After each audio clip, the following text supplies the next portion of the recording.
Welcome to week 2 of the Santa Anita Fall Meet. We started off with a bang last weekend. Georgie, some great performances all around the country, especially here at Santa Anita. Welcome back, buddy. I see you got the Doug O'Neill fathead in the background there.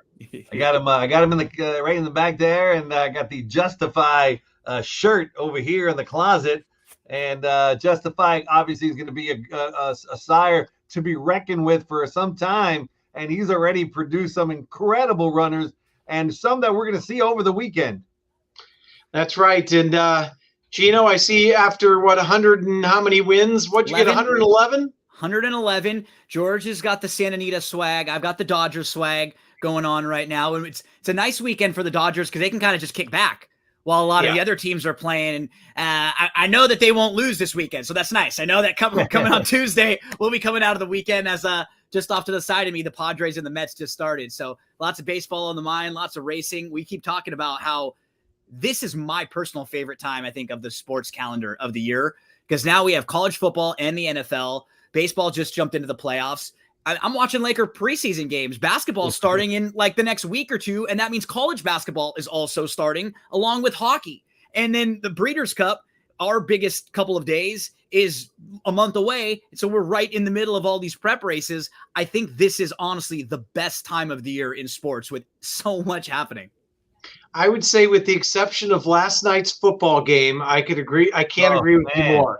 That was pathetic. Was one of the most painful things I've ever endured, and I watched all 3.5 hours of it.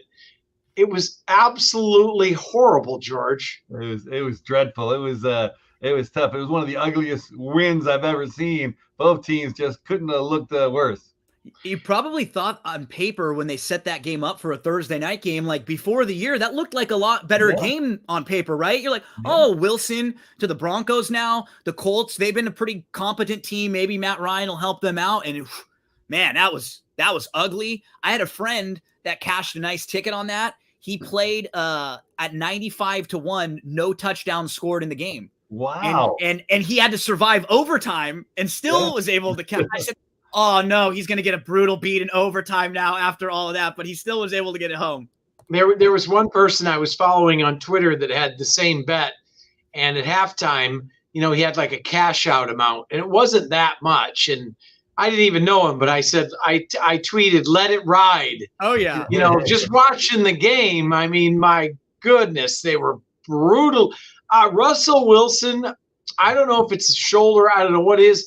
I didn't expect anything from Matt Ryan going into the year, so I was very anti-Colts. But Russell Wilson was abysmal last night.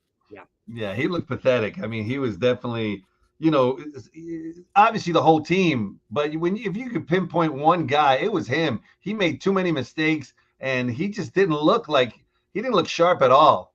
Yeah. Yeah. Well, speaking of sharp, we got some sharp handicappers here. Seminar Skip was supposed to join us, but he's on assignment. So we're just going to go over the stakes races over the next 2 days, and then maybe give a best bet to end the day and hopefully get some winners home. So let's jump all the way to race 5 tomorrow, gentlemen. 10 race card, first post 1 p.m. And we're starting off with the 1.25 mile Rodeo Drive, a grade 1 going 1.25 miles, like I said, on the turf. And what you looking here for, Gino? I'm going to start off with you. I think it's a nice spot for Blanche to bounce back after getting into a little bit of trouble last time out. This is a very classy mare. She's honest. She's been right in the races with some of the best here. And the way I'm seeing this race, I don't really know who's going to go out and get the lead. I would love if they got aggressive with her, because the last 2 times they got aggressive with her and they put her on the front end, she won. And last time out, she had a good start. It looked like she wanted to go, but she was sort of stuck in behind horses inside. She was in tight, and she was in a pretty good spot. And then 2 horses to the outside made these big early moves, and she sort of gets caught in this blind switch to where all of a sudden they move up to the front, and now she's way farther back than she really wanted to be. It was a really sneaky type trip. She'll go second start off the short little break. Hernandez keeps the faith. He knows her oh so well. And I'd really like to see her on the front end in here. Yeah, like you said, there's not a lot of speed. She's very versatile. She likes to win races. maybe needed that race off the layoff as well. And people tend to look at that last race, and then all of a sudden you're getting 5-1 on this horse. Georgie, what direction? I was kind of looking the same way as you, Gino, at least for value for sure. What are you looking at, Gino or Georgie? Well, I mean, I think we touched on it last week. In these marathon races, very seldom is it a deep closer winning these type of races. So I'm trying to look for runners that are going to be going on or near the pace. And I thought Blanche was, I don't know. I don't know if she's as fast as my top pick, which is going to be Family Way. Family Way on the outside is one of these runners that, hey, let's face it, it's that old saying, she's here for a reason, not the season. And I think she's going to stalk a perfect trip behind what seems to be the only speed in Blanche. And her thoroughgraph numbers are sharper. She gets a Hall of Famer. Brendan Walsh has been doing great. I've been following him all around the country. He just does well everywhere. He's a solid trainer. And I think that pace makes the race. Family Way is just going to sit a perfect trip. But I wouldn't be surprised if Blanche steals it in the front. But, a lot of money's going to come on some of these closers like Fluffy Socks, whose last race was wonderful. But I think these type of marathon races, it behooves you to bet somebody who's either on or near the lead. I'm going with Family Way. Let's face it, Gino. I mean, like Georgie just said, I think Fluffy Socks, just because the Chad Brown name alone is going to get a lot of attention. What do you think of a horse like Going to Vegas used to be all speed, and now is kind of the tactics have switched, and now you get D'Amato, who seems to win everything on the grass. What do you make of Going to Vegas, who likes Santa Anita and the distance? She certainly fits. Like, I prefer her to Fluffy Socks. Yeah, exactly for what George is saying. I'd much rather use the horses that I think will be sitting close and will be able to. Cause I don't think they're going to battle each other up front. I think if anyone goes, the others will be content just sitting second or third, like right behind them, and they'll all get the jump on a horse like Fluffy Socks, who will be a short price coming from way back. You have to worry about sometimes getting in traffic trouble and other things like that. So I have no problem with Going to Vegas in here either. All right. So I also think that nowadays in the racing form, the buyer numbers are king, and most people, especially the ones that are lazy to handicap, are just going to look at buyer numbers, and that 100 sticks out. You're absolutely right. Buyer, they're going to jump all over that one. So that one's probably going to be a big favorite, and there's going to be value, even though it's a relatively short field. And I think the value is in beating Fluffy Socks. I agree. That feels like the approach in this race, right? Yeah, the only triple-digit buyer in the field, and it's Chad Brown shipping in. People are going to be get hammered. Jumping all over that horse for sure. All right, let's move on to the sixth race, which is a mile and the 16th, the Grade 2 Chandelier. This is an interesting one for one reason only. Well, for many reasons, but 2-year-old fillies. We're going to get to that Justify comment from Georgie in 1 second. But the one thing about this race is not one of these horses has ever tried 2 turns. Yeah. So Georgie, Justique is going to get hammered here. And she looked almost Zenyatta-like in that first effort for a trainer who never wins first time out. Are you taking the short price, or are you going somewhere else? I mean, they always say, don't ever bet a horse doing something for the first time, but they're all doing something for the first time here. So I got to talk to John Sheriff today. In fact, I saw him. He was here at Santa Anita. I got to talk to him, and I told him, I was like, man, that was a Zenyatta-like performance by Justique. I mean, I bet on Kiss by Fire that day. And when I lost, I went back and saw the race numerous times, and I still couldn't believe that I lost. How did that horse win? Man, that filly was so far back and just kind of lumbering and not even in the game. And then all of a sudden, just inhaled that field like they were standing still. It was a tremendous performance. I was talking about, hey, there is my Justify shirt, the sire, Zenyatta-like for a Zenyatta, the trainer of Zenyatta. Just so visually impressive. I have a hard time betting against that one. She's, like some runners, I'm going to bet against him until he proves me wrong. I'm going to bet on this gal until she proves me wrong. She looked so good. Normally I go back and I look at some workouts. I have not had the time to watch any of the workouts on XBTV since then. I'm assuming they're good. Like we said, should get better with distance. He rarely wins first time out. Gino, what are your thoughts in here? Yeah, you hit on a couple of the really interesting points in just discussing this filly because, you know, she was awesome winning her debut. It wasn't like she got this monster speed figure number, but to counter that, 3 horses that she's beat have already come back and won their next start. So even if the figure didn't come back all that live, the competition she beat has already come back and proved that she's a nice one to have defeated them. The worry that you have about going from 5.5 to a mile and a 16th, that's a valid worry, but you also kind of countered the worry in that nobody else has been more than 7. Right. So it's not like she's spotting everybody else a bunch of distance experience. You know, if there were 2 or 3 other horses who had already gone longer, maybe, or had that as the benefit, maybe I'd be a little bit more worried. The thing that does worry me though is just the time she missed. She did miss about a month. She was supposed to run in another stakes race at Del Mar, and she wasn't going to make it. You can see it right in her training. She wasn't training from July 24th until August the 27th. So that gap right there that's the concern. I wouldn't be worried about the rest maybe with that gap. Now, she might be good enough to where it doesn't matter. Like, I don't know. And there's nobody in this field that like overwhelms me either to where so I'll probably use a couple in here. I think Home Cooking is kind of interesting. She made a move that looked like she was going to win by 10 lengths. And I think she just got maybe a little bit kind of green, kind of like lonely after she made that big move and she started sort of waiting on horses, and she got nailed right on the wire by And Tell Me No Lies. But Home Cooking, I feel like there's a little bit more there with her. And how about my Louisiana Downs horse shipping in? Naughty Lottie broke her maiden at Louisiana. She was really impressed. I will tell you, she was really impressive when she broke her maiden. And this particular barn, you have to say Janson barn. You have to say it just like that too, because if you don't, I get told. So I got to say it just like that. And they're awesome with 2-year-olds. This is what they do. Their barn really focuses on young horses and 2-year-olds. They like this filly a lot. I spoke with them about this filly a lot. This is just a tough ask for her.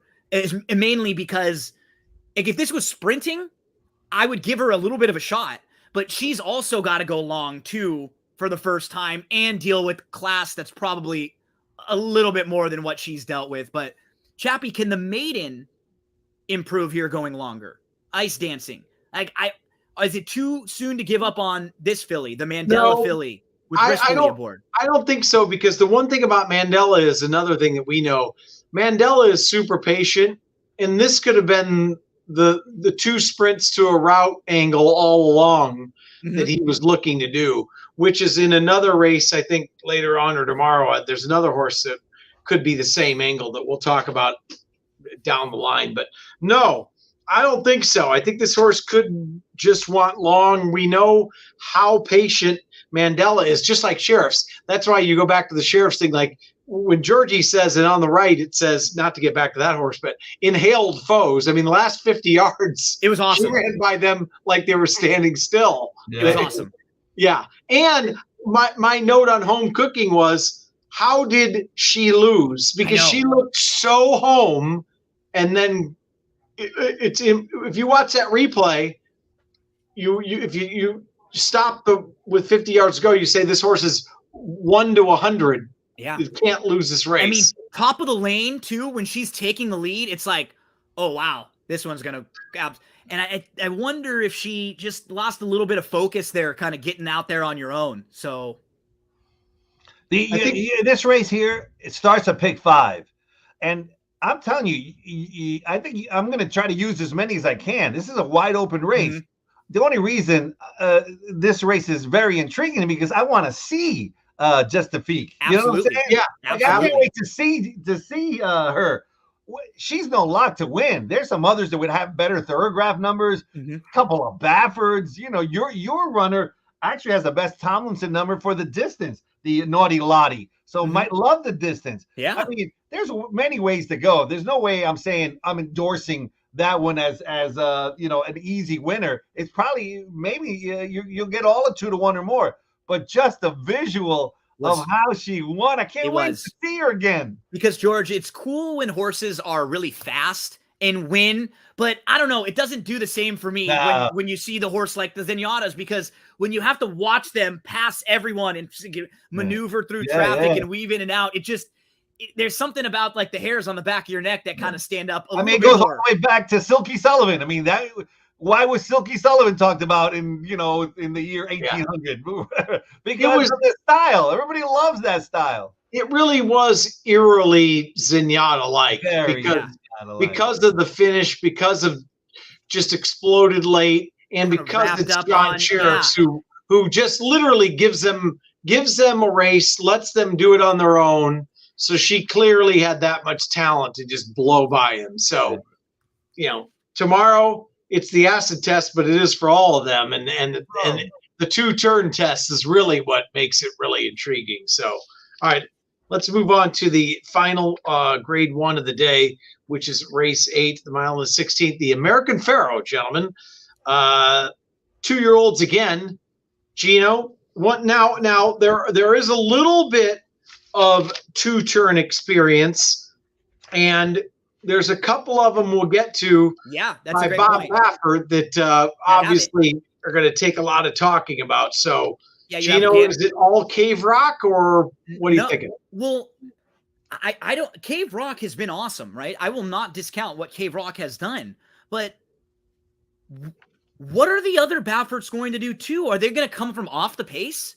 I mean, there's so many horses in here with speed, and they're all going to be stretching out. How do they not all at least push each other? I cannot help but keep coming back to Skinner. I mean, I keep looking at the way this race is going to shape up. Jazzy earns a monster figure. This is a $3.5 million purchase. This is a horse who's been touted for a while. Both of his races were good. He lost to the Baffert runner, Speedboat Beach, who came back and won that small stakes.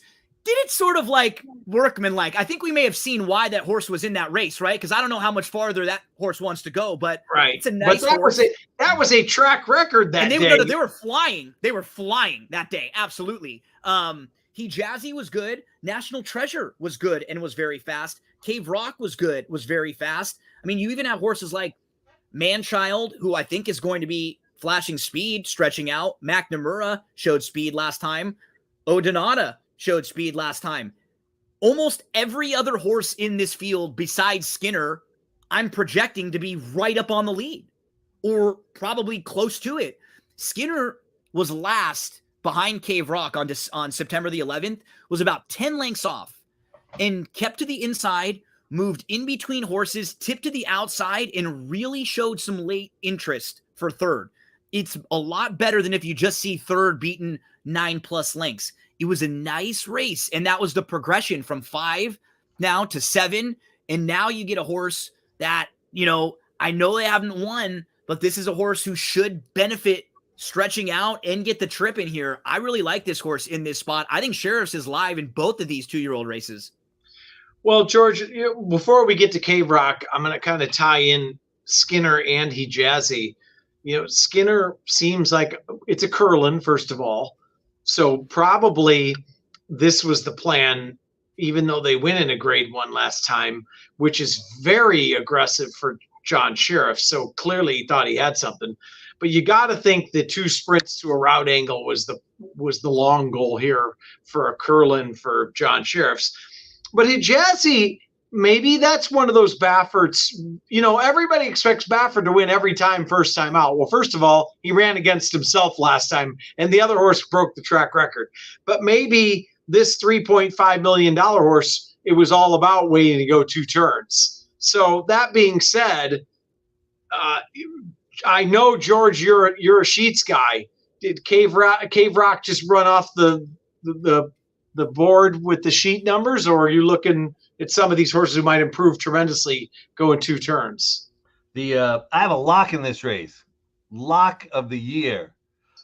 Number 3, McNamara, is going to come in last. That's a lock. What is that horse doing in this race? Man, take it to the bank. If you got one of those, foreign bookies that you can bet last Head-to-head take this matchups. one. Yeah. Take this one now. Get it now. Because what the heck is he doing in there? But I am a sheet numbers, guys. I love the sheets, and the best sheet number coming into this is number 8, Jazzy. Comes in. Yeah. That last race was the best sheet number by far. I think you touched on it as well. They paid $3.5 million for this one. I don't think they paid that for a sprinter. They paid that trying to get this one to win classic distance races. That, I think, is going to be the point. That Speedboat Beach we saw is a massive sprinter, obviously. Especially at that distance, right? That like distance. At 5.5, that's a really nice horse going short like that because he is so quick. And if of the Bafferts, because there are 4 in here,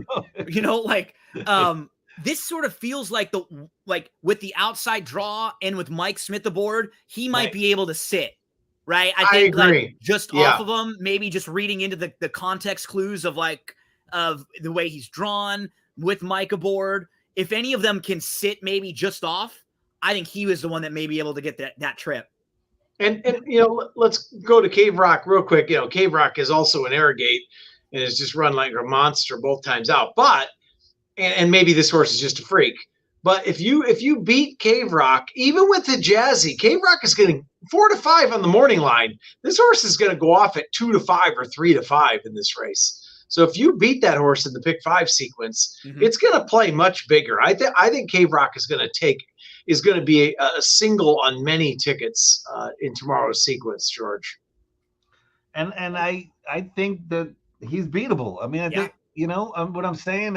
He's got some good numbers, but these are 2-year-olds, man. Their form changes from race to race, big time. I mean, these are young runners, and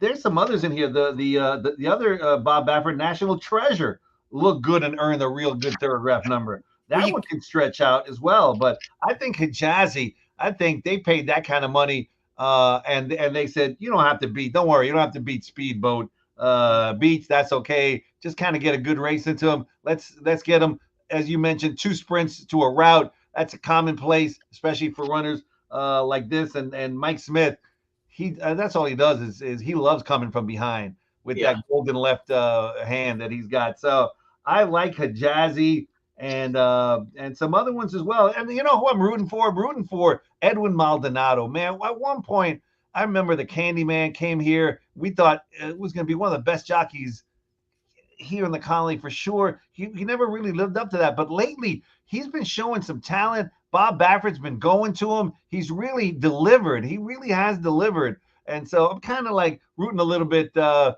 the Candyman to do good with Gandolfini. And the Candyman got his first Grade 1 win last weekend for Bob Baffert in his first Grade 1 ever for a game after too, man. He was beat and he came back. It was great.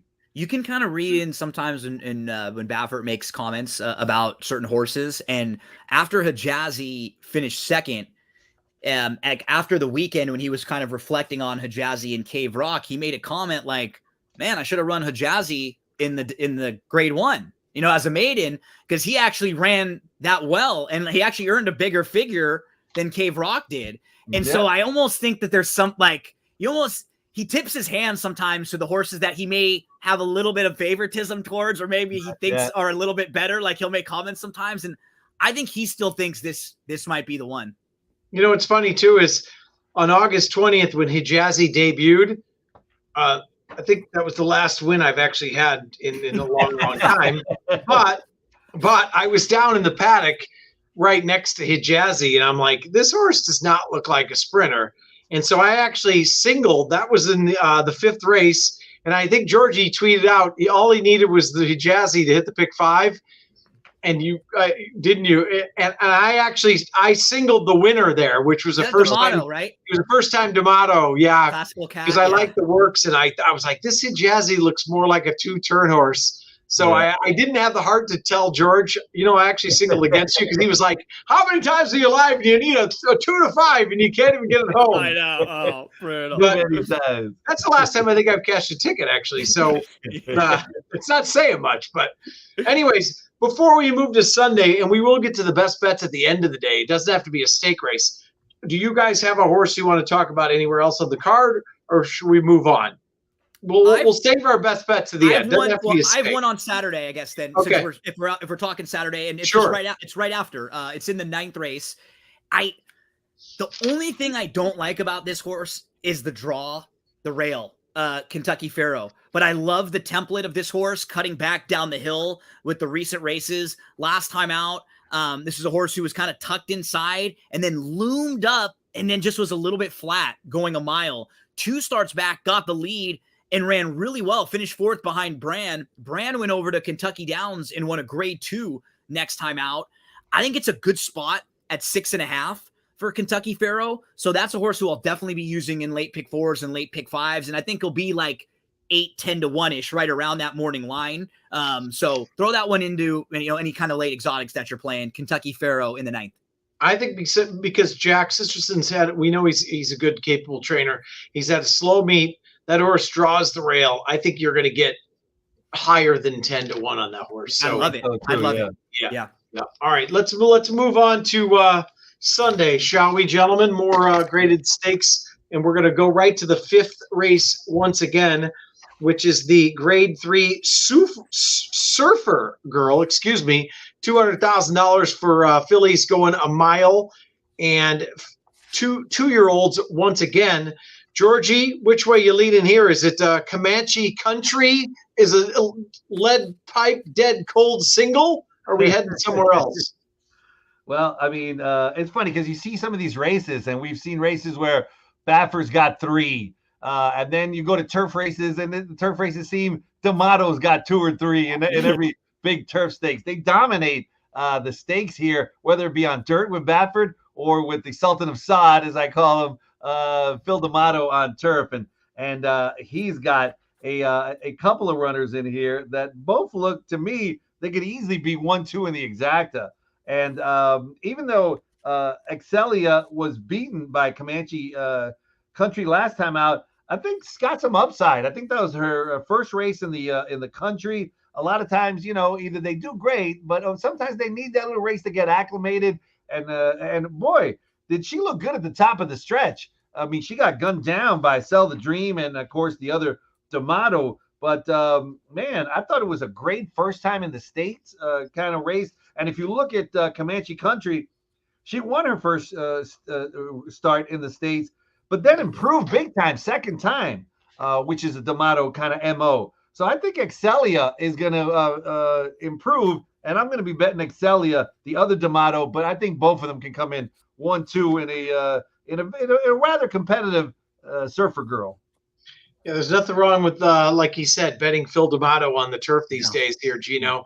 Are you looking at the 2 D'Amatos, or anywhere else? Anybody else give you some excitement here? Yeah, race? you guys know me. I try. I'll always try to beat the short price here. The problem for me getting away from Comanche Country is just like playing the race out in my head.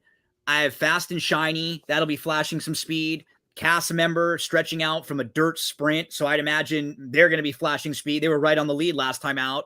Then you have, you start going through a lot of other horses that absolutely could show speed. A horse like Queensy, who's come from the back recently, but has flash speed before. Excelia is definitely going to be very close to it. And then maybe both of the inside horses, Bolt's Babe and Sell the Dream, it should set up really nicely for Comanche Country to get a good amount of pace to run at in here. The only other horse that intrigues me a little bit is Havana Angel, the second time in the country. You go back to Havana Angel's races before coming over here. Those are not bad efforts. I always go to Leonard Powell horses too, because I just think he does a fantastic job. And the horses that he has are always under the radar. They're very rarely getting bet or over bet. They're the opposite, right? Usually they're kind of floating up a little bit. And a horse like this feels like she has some upside making her second start in the U.S. She got a little bit of action. She was only 4-1 in that race when she was against Comanche Country who was 5-2 that day. So maybe it would be her, but does feel like Comanche will get the really nice setup in here. I was gonna say that exact thing. Like, you made a good point there that she was only 4-1, and he usually doesn't get bet. So clearly there's some talent there. And horse is a bit rank. Of course, Hernandez goes elsewhere, but that's the reason you're going to get probably 15-1 on this horse off of the 10-1 morning line. So, and that being said, Comanche Country, those two visually very impressive races so far. But looks like this race goes through, as George calls him, the Sultan of Sod, Phil D'Amato. All right, go to race 7. This is a restricted stakes, the 1 mile on the turf, the swing time. So, Gino, you look like a dancer back in your day. Well, who you like here in the swing time? Yeah, absolutely. I've done a little bit of swing dancing in my day. I've done a little bit of that was the thing. When you're young as a guy, all you have to do is just be willing to dance, and you'll be in great shape. Yeah. If you're one of those guys that just goes on the dance floor, you will be very well received, because there are going to be too many other guys sitting in the corner. They're like, I don't want to dance. I'm too cool for it. You don't have to be Fred Astaire. Just bob. Just figure out something to do with your hands. Roll the dice if you have to. You're good. You're good. Let's get to Rockin' Redhead. That's I'm not a redhead, but I can rock, as we just saw right now. And I'm looking at her recent form. I think she fits really well in here. The 2-back race at Del Mar, she was in the yellow ribbon on August the 13th. She was 5th, and she's about 5 lengths off, and then she gets caught in traffic in between horses, and that's in a tough race. She's already up against it against Graded Stakes Company, and then you get caught in traffic. So it's really hard to put forth a good effort in that situation under those circumstances. She comes back. They send her over to Kentucky, and they take a shot for big money. That was a $400,000 stakes race they decided to take a swing at there. And she was close up. She was in between horses. She was traveling well, but she had nowhere to go, and she was behind horses. And then she got surrounded all over. It was a much better effort than it looks on paper. She honestly just didn't get a shot to run. She was in a good spot, and then she just got surrounded all over the place. I think she fits pretty well in here. I like Rockin' Redhead. I also will use Counterparty Risk all over the place. I think that horse is probably the horse to beat. We just talked about the Sultan of the Sod. Counterparty Risk, probably the one to beat. I would say maybe Rockin' Redhead, the one to bet for me if I'm looking for a win wager, but both of them will absolutely be in a lot of my exotics. Are you chucking Hamwood Flyer, who's clearly got some talent, but maybe a little bit of a runoff? But that first race was ultra impressive, but this horse is going to set some serious fractions. Yeah, I think so. Because I think with Javonica from the rail going, I think Sugar Fix is probably going to want to be close and put enough little pressure there. I'd imagine Natural Color is also not too far. So I think there might be enough pressure to keep Hamwood Flyer honest. I think I like the horses that can sit right behind a little bit more. So I'm looking at building a lot around Counterparty Risk and Rockin' Redhead. Georgie?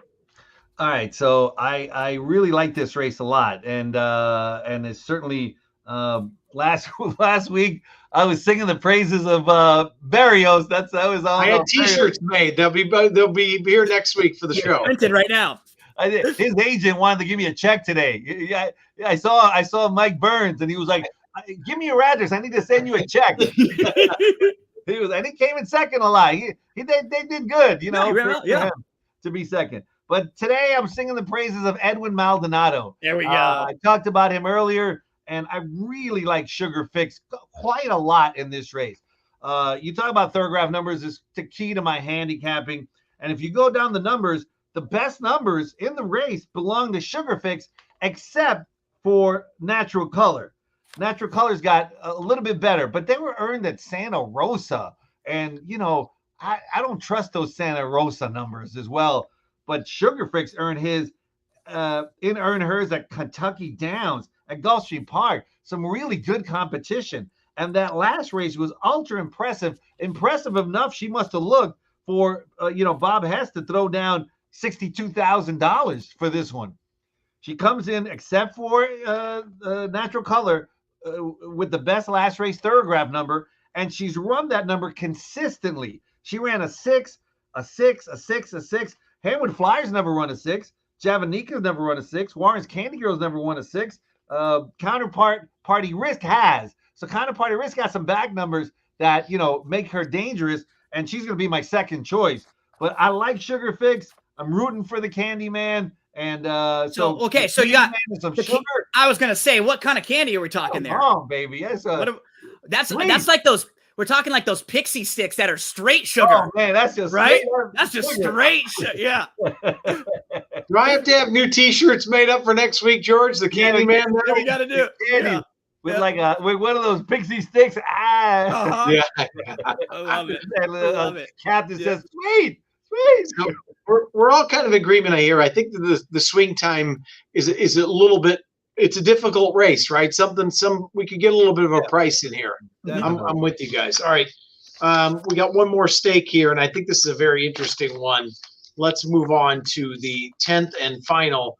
This is the mile Zuma Beach, another turf race going a mile here. Some interesting horses in here. I want to hear what Georgie, we'll start with you. Some interesting trips in here, and it's interesting to hear what you have to say as far as this race is concerned. Well, I mean, my key is going to be the Doug O'Neill. I got Doug O'Neill, right over here, right there. Where is he? Over there. There he is, Doug O'Neill. And Geez, although 3 of the races have been going short, I think that Geez ran pretty good going a week ago. Last week. Yeah. Yeah. And Doug does really good. If he runs a runner back within a week, his numbers are solid. He's not running them back because, for the heck of it, or he's Barry Abrams, back in the day. That's not his MO. That was Barry Abrams' MO. Remember, he used to run a horse. He ran everybody back in a week. You know what this horse in the first race and brought him back in the 8th race. You know what this horse looks like, George, and based on the running line last week, if you just watch the race, because I liked Geez last week in the spot. This looks like a harness race, because he came from way out of it and was closing, and then the next week, you're going to put him right on the front end. Yeah, right. I think that's exactly what we're going to see from this horse. Yeah, you're right. Come closing late, you see those final closing quarters for a horse who maybe was driven with no chance because they had a tough post and they really couldn't win. So they kind of wrap up on him early, and then they come flying late to get him in nice form for this. That sort of feels like Geez here. I think he's probably on the front end, stretching back out, on the front end. And let's remember, we were talking about a runner that he ran against earlier. That is a speed demon. So at that level, he is a pure sprinter. Yeah, pure sprinter that is a beast. So no shame in running third to Speedboat. And I think the stretch out's going to do him great. The fact that Doug brings him back in a week, I think that's telling. That's a key, data that you shouldn't ignore. And the last 2 out of the last 3 times ran the best thoroughgraph number. So got great thoroughgraph numbers.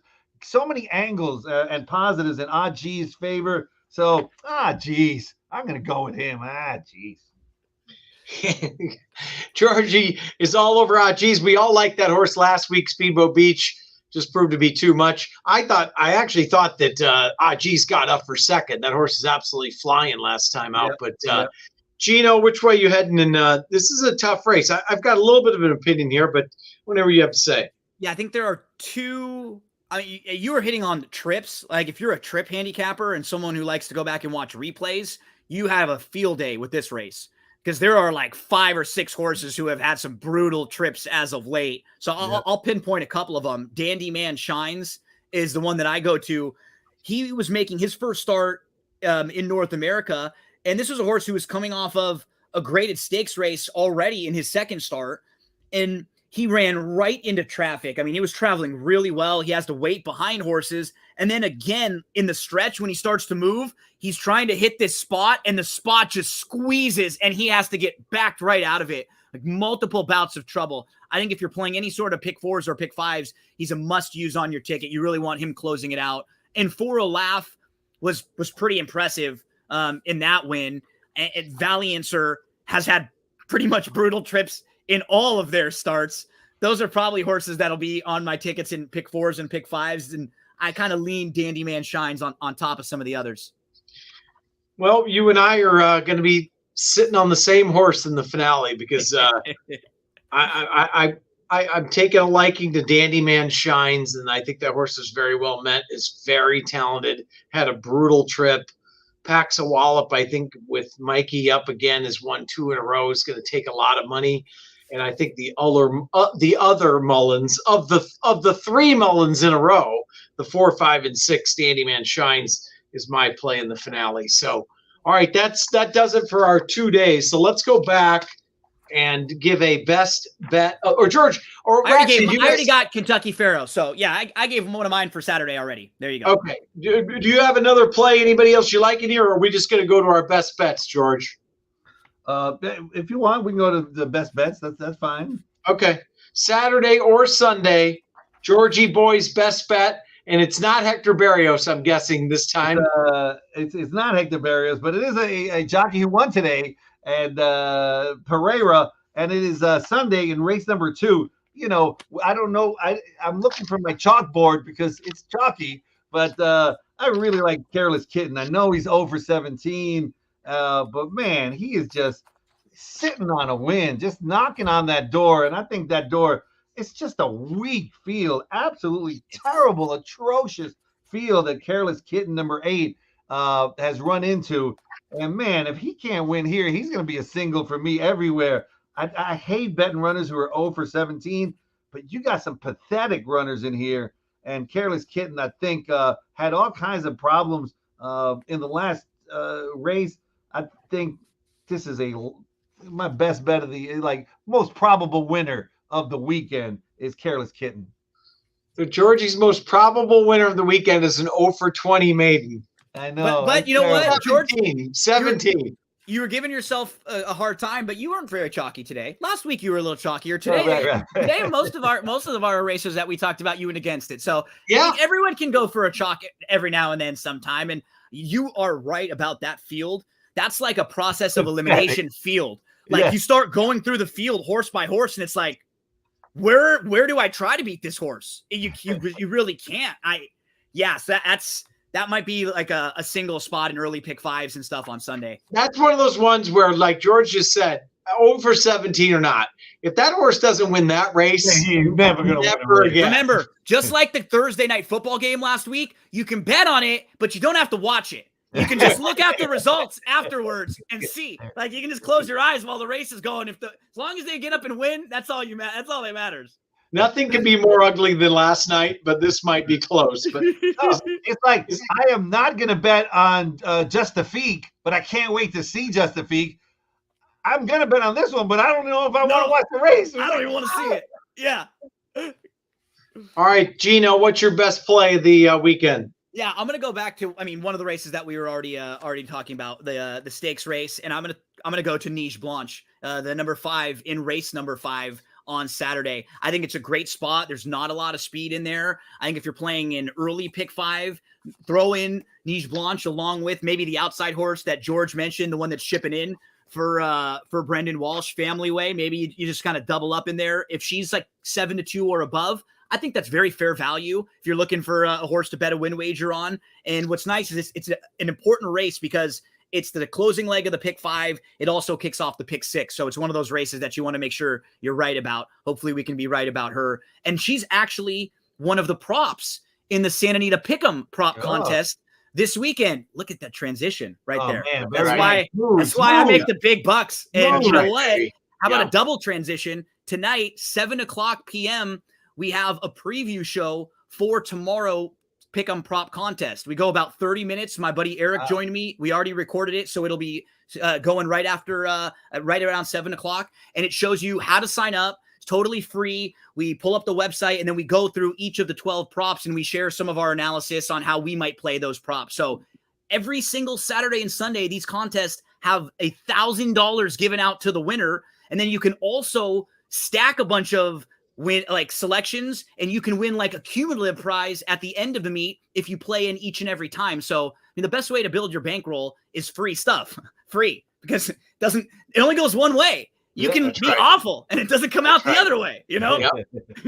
And two lucky winners last weekend got $1,000 a piece sent to them for nothing other than picking something for free. So, Yeah. and it's all sports and it's all horse racing, and we mix a little in between, try to get a little clever, try and do some matchups, at least one a day now, and some different things. Hopefully, Prop 26 will clear, and we'll have betting here at Santa Anita down the line. We'll see what happens, but it's a lot of fun. It's free to play, and you can win $1,000 a day. So nothing.